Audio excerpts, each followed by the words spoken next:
Back here on Extra Points, only on WTAJ+. Andrew Clay, Riley Holsinger. We're joined by Gabe McDonald.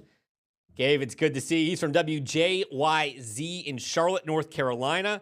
He hosts Around the Track, and you can catch Around the Track Saturday at 9 a.m. right here on WTAJ+. I don't know what time it airs on our channel. I've been told that's a moving target, but it's here Saturday morning, 9 a.m. on WTAJ+.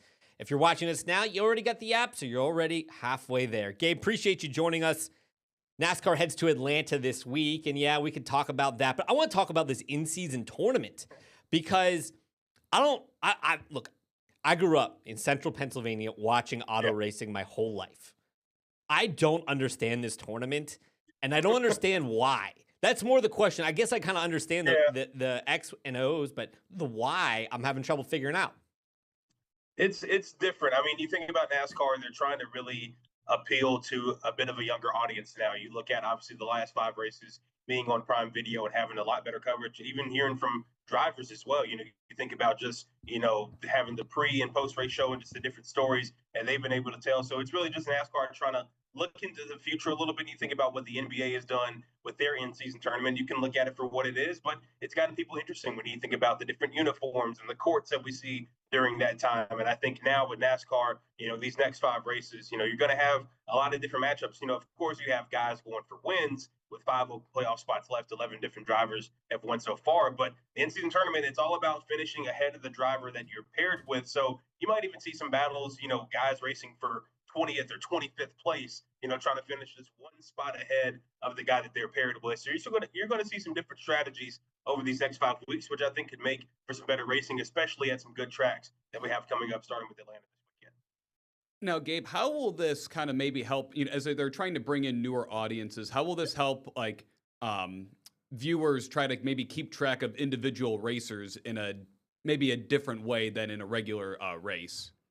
I think now you're going to see, as far as, with the coverage, they're going to have like a specific team, dedicated just to keeping up with the different drivers. And I think it gives fans a different chance to learn even more stories because you have some guys that are in the tournament, with different matchups, maybe coming from teams, that maybe don't get talked about a lot. You obviously have like the Hendrick Motorsports of the world, the Joe Gibbs Racing, 2311, of course, owned by Michael Jordan. They're always in the headlines, but you have some other teams that maybe have some drivers flying under the radar, guys that haven't had the best season. But now when you're racing for $1 million and you have these different pairings, I think it's going to, open up the door for even more stories to be told when you think about the individual matchups, because some guys that are paired with other guys, maybe they have history in the past as far as on-track stuff, and maybe, they're out to try and get a little bit of payback, or maybe they grew up together or have different relationships off the track, kind of like the matchup between Bubba Wallace and Daniel Suarez. 2 guys that are, you have your only black driver in the Cup Series, your only Mexican-born driver. They both are friends. You think about the journeys they've had. They're matched up against each other this weekend. So I think you're going to see some different, storylines and different matchups as well. And I think that's one thing that fans have a lot to be excited about. For the audience who doesn't know, NASCAR, of course, this week initiating its 32-man head-to-head tournament style event. I'm going to call it an event because it's not like the racing's really changing. It's just a kind of a sideshow of the racing. But all 32 drivers have been put into a 1 through 32 bracket style head-to-head where they're just going to be advancing based on where they finish, right? Like if Chase Briscoe wins and Gragson finishes 3rd, even though Gragson did great, Briscoe's the one advancing because they're in a head-to-head, right? Right, exactly. So that's really, it's just, you just got to finish one spot ahead of the guy that you're, paired up with. You don't necessarily have to win the race. Of course, if you do win, you automatically are going to advance over your opponent. But you can, if you finish 16th and the guy paired with you is 17th, the guy finishing ahead of him advances. I mean, it's pretty much, it's all based on finishing. Of course, if you get a DNF, that's going to hurt your chances too if you end up breaking out of the race. But you just got to finish one spot ahead of the other guy. It's like in any other sport. You just got to win by 1 point. The slimmest margin is going to make the biggest difference in this tournament. Do you expect to see some weird things at the end of this tournament? I believe so, especially when you think about the different tracks we're going to. So obviously you start in Atlanta. It is a mile and a half, but it runs like a super speedway, like a Daytona or Talladega. And like we've seen in recent years, those 2 tracks, produce some winners that maybe we don't consistently see on a week-to-week basis, like the Kyle Larsons and the William Byrons of the world, even though Byron has won the last 2 Daytona 500s. But I think at a place like, Atlanta, where you have a lot of great finishes as well, everybody remembers the 3 wide finish with Daniel Suarez winning last spring. I think you're going to see some interesting racing there. But even in the later rounds, back-to-back road courses, going to Chicago next week, 4th of July weekend for the street race, and then after that, heading to Sonoma. Road courses, you have different drivers who maybe don't win on the short tracks or the mile and a halves every week. You could possibly see some upsets in that round. I mean, you look at guys like Ross Chastain and AJ Allmendinger that are, road course aces. You could possibly have them pull off upsets against the guys who they're going with. And then after that, you got Dover and you're finishing in Indianapolis. I think the variety of the tracks over these next 5 weeks is going to create for some interesting racing and maybe a few upsets along the way, too. Do you think we could see any strategies altered based on this?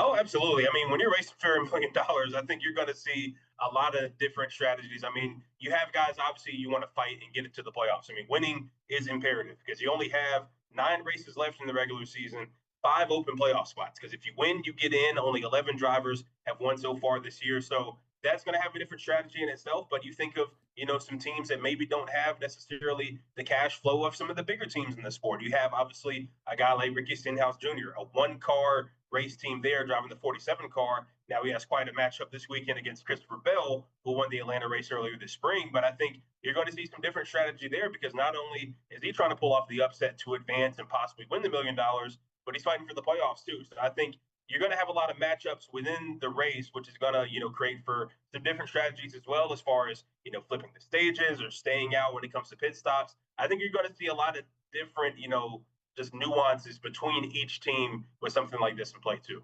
I think what's interesting here, Gabe, I'm a racing purist, right? I grew up small track racing. It's full season points, but NASCAR hasn't used a full season point system in so long. Like I don't even remember when the playoff system started. It's been many years now at this point. I think this does add a little sugar and spice to the dog days of summer because you get to the point where, as you mentioned, if you win, you're already into the playoffs. And really in the playoff system, it doesn't really matter where you're at when the playoffs start because the margins between 1st and 12th or whatever number it is are so slim already that it almost really doesn't matter whether you're 1 or 12. So this does add a level of intrigue mid-season, but do the drivers feel the same way? I know you keep saying, well, you're racing for $1 million, but this is so uncharacteristic of auto racing that I'm curious how the drivers are really reacting to this. Some of them, so we've heard from a few guys, guys like Denny Hamlin and even Carson Osvar, Joey Logano as well, who has won a lot in Atlanta. I think some of them are fond of it because you think about, obviously, it brings a little bit more eyeballs in NASCAR, trying to appeal to a lot of different audiences too. And I think just having, the different storylines at play is going to help that. But I think too, I mean, a lot of drivers like, even a guy like Chase Elliott, we heard from him as well. Like he didn't even know how much the drivers won if they won the tournament. He knows that being in that 9 car, being with Hendrick Motorsports, you have to be in the playoffs. You got to be a perennial contender. And granted, he has been consistent this year, 5 top 5s, the only driver to finish 20th or better in every single race. But he's only focused about winning. Like he did win the Clash. That's a non-points race at the beginning of the year. He wants to get back into victory lane because he's the most popular driver and everybody wants to see him in the playoffs. So I think there are some drivers, everybody kind of has their different, feels about it. But even speaking with Denny Hamlin, Carson Osvar, they like it because it brings a little bit more interest. But I think more of your, just pure drivers that, kind of old school, so to speak, I think the main thing is getting that checker flag at the end of the race. They could care less if it comes down to, $1 million and throwing their whole strategy away. I think winning, like, yeah, you want to win the ultimate prize in Indy, but I think getting to victory lane at any point over the next, 5 weeks and even after that, before we start the playoffs in Darlington, that's the most important thing on the mind of most of the field, I would say. I'm just kind of curious, what are your thoughts on doing this tournament? Do you agree with it? I like it. I just think I would like to see maybe a little bit more variety in the tracks. I like starting in Atlanta because it's a place where we've seen some great finishes over the last few years with the reconfiguration of it. I'm not the biggest fan of the back-to-back road courses. I think Chicago, this is likely the last street race in the Windy City coming up next weekend. There are reports that they're moving to San Diego starting next year.